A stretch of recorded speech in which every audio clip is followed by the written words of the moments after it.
SC बांधवांनी कोणतेही राजकीय पाठबळ नसताना हा गाडा इथपर्यंत आणला।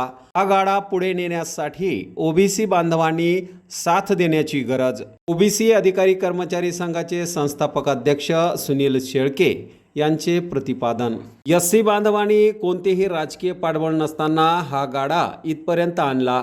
ओबीसी बांधवांनी हा गाडा समोर नेण्यासाठी साथ देण्याची गरज असल्याचे प्रतिपादन ओबीसी अधिकारी कर्मचारी संघाचे संस्थापक सुनील शेळके यांनी केले। संघटनेच्या वतीने 26 नोव्हेंबर रोजी संविधान दिन साजरा करण्यात आला। यावेळी अध्यक्षस्थानावरून ते बोलत होते।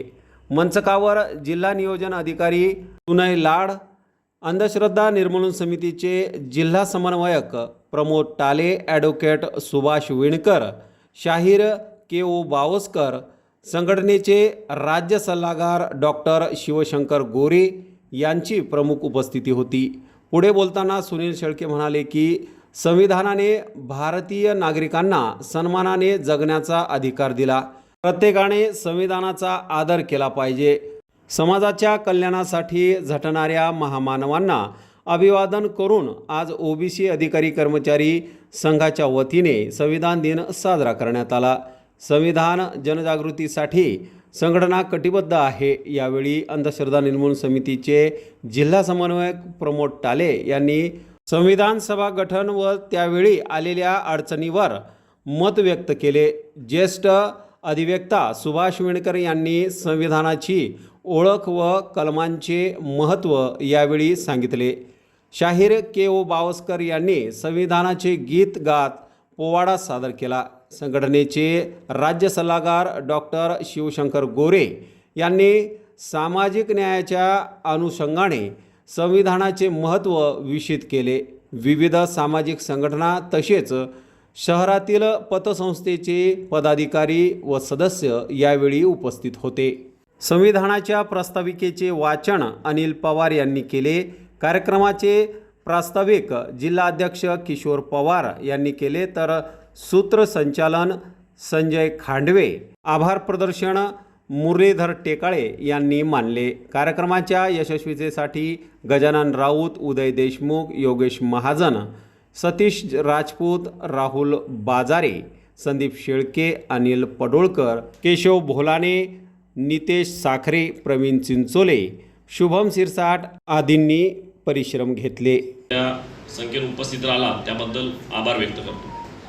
खरं म्हणजे 2018 मध्ये आपण ओबीसी अधिकारी कर्मचारी संघ ही संघटना या ठिकाणी नोंदणीकृत केली होती आणि त्यानंतर पूर्ण राज्यभरामध्ये याचं काम सुरू झालेलं आहे। नावामध्ये जरी ओबीसी असली तरी याचा मूळ उद्देश ओबीसी हा घटक सोबत घेऊन संविधानाप्रती निष्ठा असलेल्या सर्व समूहांमध्ये बंधुभाव निर्माण करणे, एससी एसटी आणि ओबीसीमध्ये बंधुभाव निर्माण करणे एवढंच नव्हे तर एससी एसटी ओबीसी यांच्यामधली आपल्या मंडल आयोगाचे कमिशनचे अध्यक्ष बीपी मंडल यांचे नातू सूरज मंडल यांच्या अध्यक्षतेखाली एक चिंतन शिबिर राज्यभरातील अधिकारी कर्मचाऱ्यांचं त्या ठिकाणी घेतलं होतं आणि त्यानुसार आपली वाटचाल सद्यस्थितीमध्ये सुरू आहे।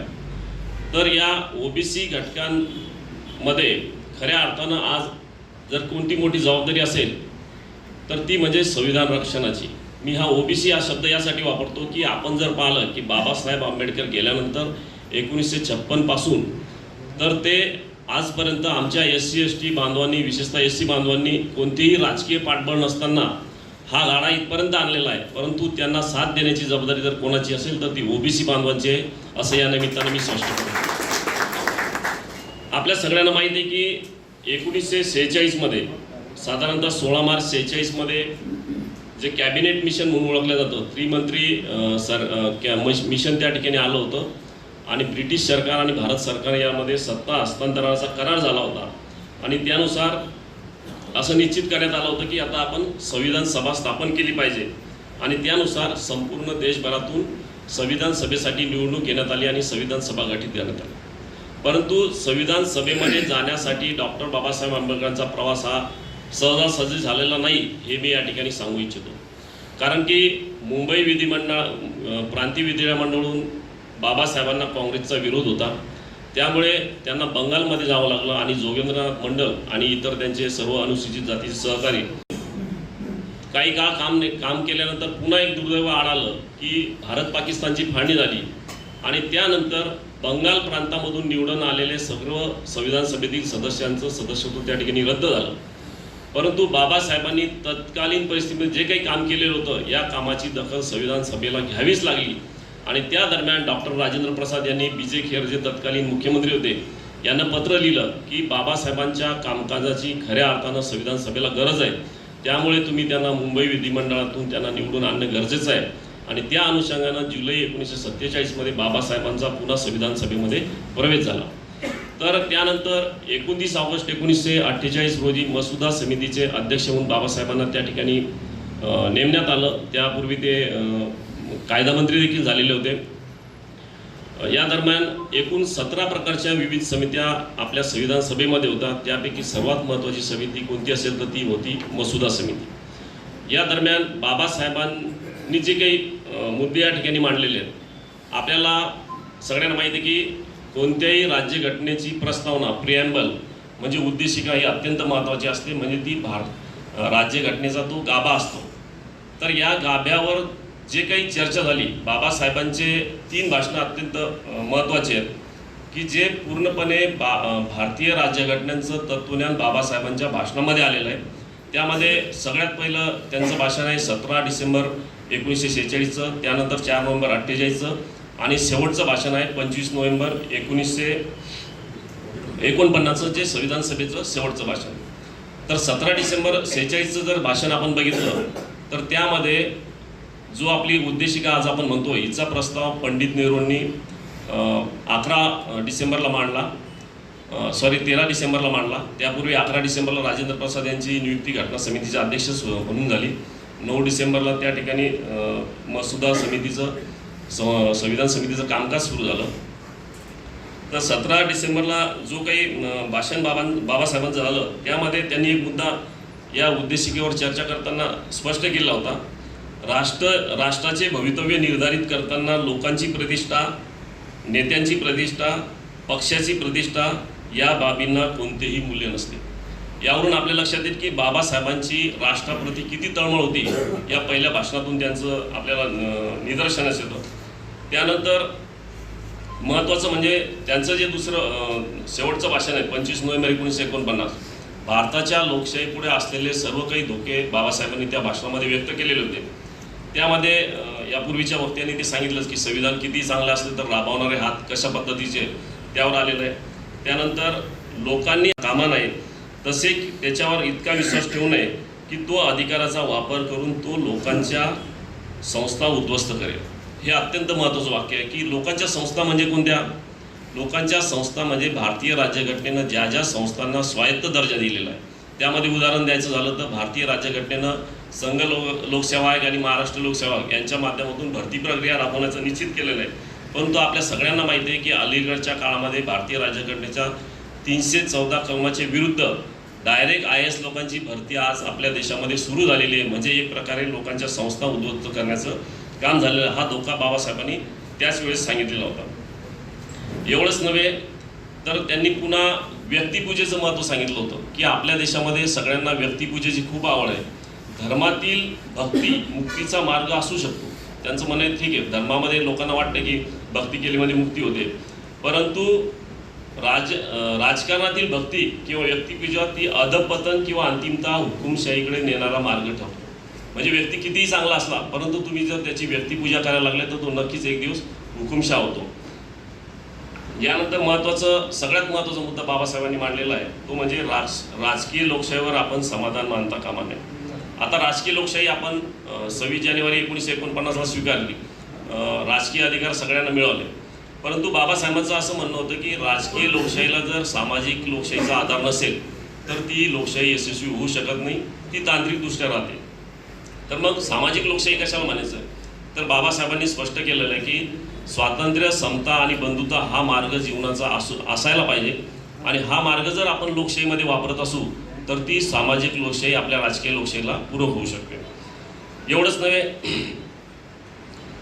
तर सामाजिक लोकशाही हा जीवन मार्ग आहे हे स्पष्ट करताना काही महत्त्वाचे मुद्दे मी या ठिकाणी सांगू इच्छितो की आता येणाऱ्या काळामध्ये कोणाचं नाव होणार आहे. म्हणजे राजकीय लोकशाही म्हणजे काय, एखादा व्यक्ती 4 वेळा आमदार होईल, 5 वेळा मुख्यमंत्री होईल, पण इतिहासामध्ये त्याचंच नाव राहणार आहे की ज्यानं सामाजिक लोकशाहीशी प्रयत्न केले. येणाऱ्या काळात स्वातंत्र्य, समता, बंधुता या मूल्यासाठी जे जे राजकीय व्यक्ती काम करतील त्यांचाच येणारा काळ इतिहासामध्ये नोंद घेतली जाणार आहे. यामध्ये 2 महत्त्वाचे मुद्दे मी या ठिकाणी स्पष्ट करू इच्छितो की बाबासाहेबांचं एक गाजलेलं भाषण आहे आकाशवाणी दिल्लीवरचं, की जे आता टाले सरांनी सांगितलं, बाकीच्या सरांनी सांगितलं की असा आरोप केला जातो की आपली राज्यघटना ही वेगवेगळ्या राज्यघटनेचं काहीतरी चोरून घेतलेलं आहे. परंतु ही मुळातच गोष्ट खोटी आहे. कारण की माझं तर म्हणणं आहे की जगानं आमच्यापासून एवढी मोठी गोष्ट चोरलेली आहे ती मी या ठिकाणी स्पष्ट करू इच्छितो. बाबासाहेबांचं आकाशवाणी दिल्लीचं स्वातंत्र्य, समता, बंधुता हे मूल्य तुम्ही कुठून आणले? कारण की बऱ्याच जणांचा असा समज होता की बाबासाहेब पाश्चिमात्य राष्ट्रामध्ये शिकले, अमेरिकेमध्ये शिकले, इंग्लंडमध्ये शिकले, त्यावेळेस सगळीकडे व्यक्ती स्वातंत्र्याच्या चळवळी चालू होत्या, लोकशाही चळवळी चालू होत्या. त्यामुळे बऱ्याच जणांचा असा समज होता की बाबासाहेब हे विचार पाश्चिमात्य राष्ट्रातून घेऊन आले. परंतु या भाषणामध्ये बाबासाहेब स्पष्ट करतात की माझे जे 3 गुरु आहेत, बुद्ध, फुले आणि कबीर, यामध्ये तथागत बुद्धांनीच मला स्वातंत्र्य, समता आणि बंधुभाव, त्या ठिकाणी बाबासाहेबांनी सहभाव हा शब्द वापरलेला आहे की जो बंधुभाव म्हणून आपण पुढे वापरतोय. स्वातंत्र्य, समता, बंधुता हे जर मला कोणापासून मिळाले असेल तर ते तथागत गौतम बुद्धापासून मिळालेले आणि तेच विचार आपण सामाजिक लोकशाहीसाठी बाबासाहेब वापरतात. आणि तुम्ही जर जगातल्या सगळ्या लोकशाही राष्ट्र जर पाहिले तर या राष्ट्रांचा जर बेस पाहिला लोकशाही राष्ट्रांचा तर हा स्वातंत्र्य, समता, बंधुता आहे. म्हणून आपण म्हणतोय की संपूर्ण जगामध्ये तथागत गौतम बुद्धाचं स्वातंत्र्य, समता, बंधुत्व हेच विचार चोरलेले आहे असं आम्ही या ठिकाणी म्हणू शकतो. कारण की आम्हाला कोणाचेही विचार चोरण्याची किंवा भारतीय राज्यघटना लिहिताना घेण्याची गरज नव्हती. परंतु कोणत्याही राष्ट्रामध्ये तुम्ही जा, मानवाच्या सर्वोच्च मूल्य जर आपण पाहिले जातात तर ती स्वातंत्र्य, समता आणि बंधुता पाळले जाते. आणि हेच विचार तथागत गौतम बुद्धांनी दिले आणि भारतीय राज्यघटनेच्या माध्यमातून पुन्हा बाबासाहेबांनी आम्हाला दिले, ते या ठिकाणी स्पष्ट करू शकतो. यानंतर समज होतो ज्यांनी कधी घटना वाचली नाही, घटनेमध्ये आरक्षणाचं तत्व दिलेलं आहे, मूठभर लोकांना आरक्षण दिलं जातं, परंतु वस्तुस्थिती काय, बाबासाहेबांनी संपूर्ण राष्ट्रातल्या नागरिकांचा विचार केलेला होता.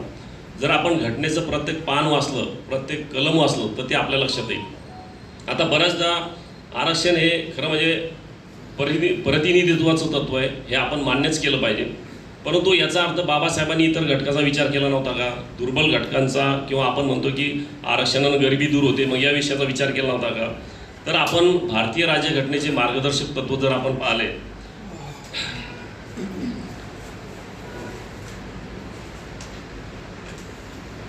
मार्गदर्शक तत्व जे कलम 37 ते 51 मध्ये दिलेलं आहे, त्यामधलं 38वं कलम जर आपण बघितलं की राज्य हे विशेषतः केवळ व्यक्तींमध्येच नव्हे तर निरनिराळ्या क्षेत्रांमध्ये राहणाऱ्या किंवा निरनिराळ्या व्यवसायांमध्ये गुंतलेल्या लोकसमूह देखील उत्पन्नाच्या बाबतीत असलेली विषमता किमान पातळीवर आणण्यासाठी झटून प्रयत्न करेल आणि दर्जा, सुविधा व संधी यांच्या बाबतीत असलेली विषमता न्यायची ही तरतूद केलेली आहे, विशेषतः आर्थिकदृष्ट्या दुर्बल घटकासाठी. एवढंच नव्हे तर या दृष्टीने बाबासाहेब म्हणतात, माझ्या दृष्टीने मार्गदर्शक तत्वांना अतिशय महत्त्व आहे, कारण आर्थिक लोकशाही ही आमची उद्दिष्ट आहे.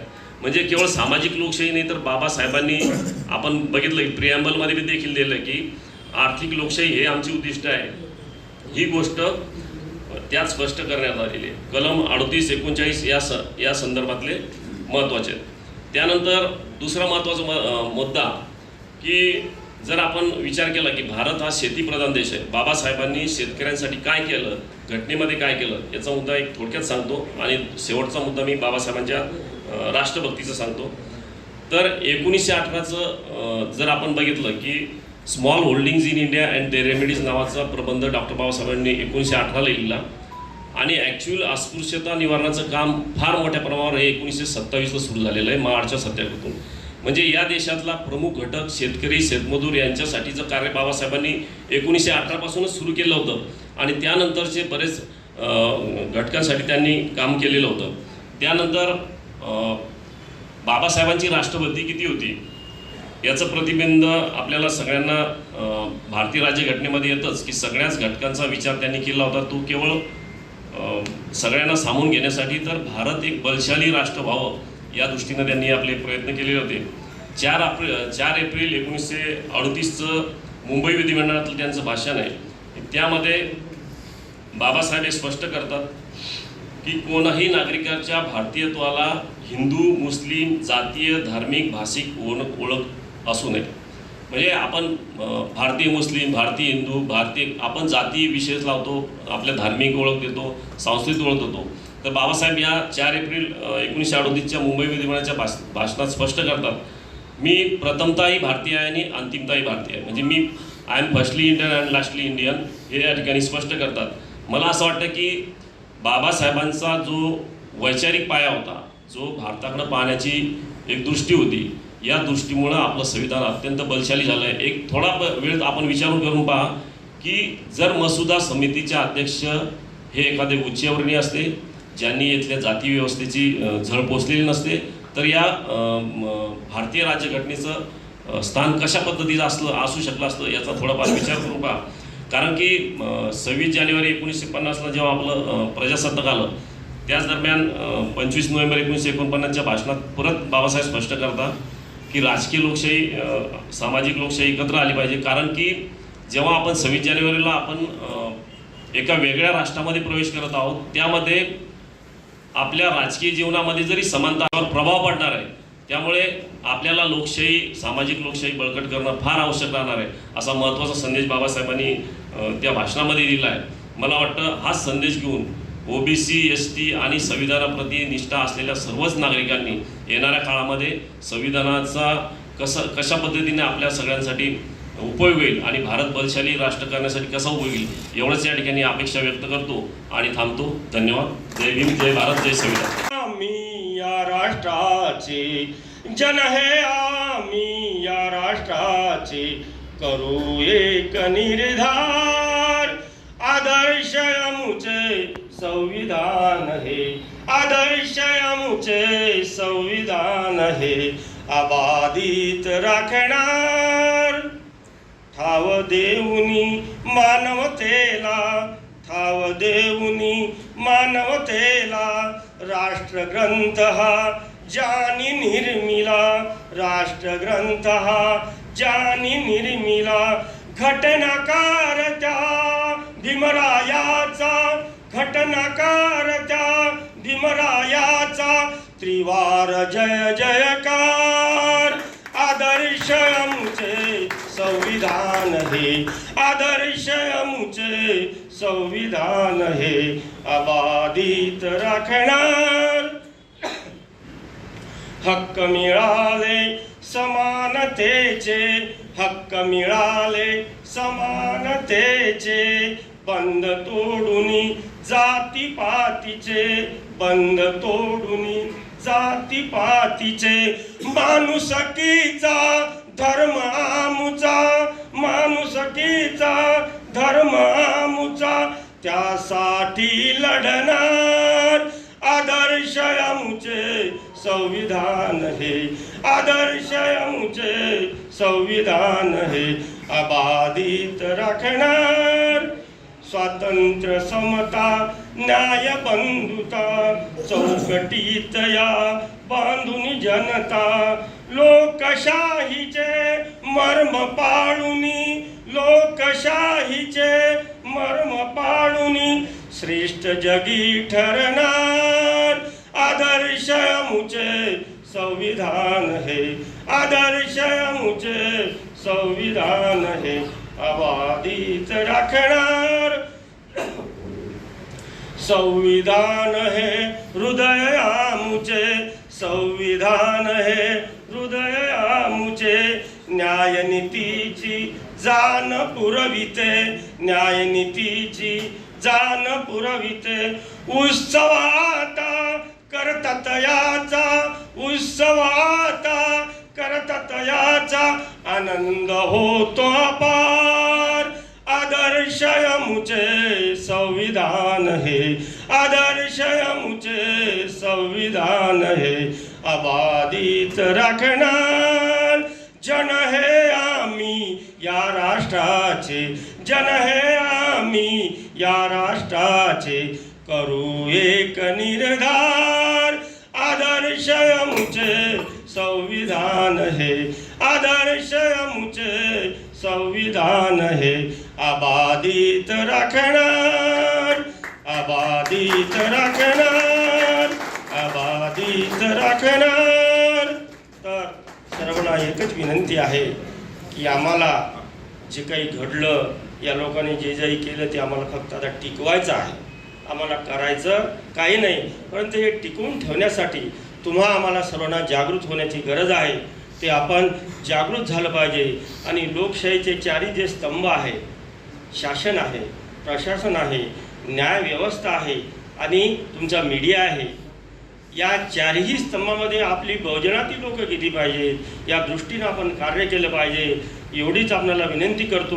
आणि हा अत्यंत महत्त्वाचा कार्यक्रम या ठिकाणी आयोजित केला, याबद्दल आयोजकाचे धन्यवाद मानतो आणि थांबतो.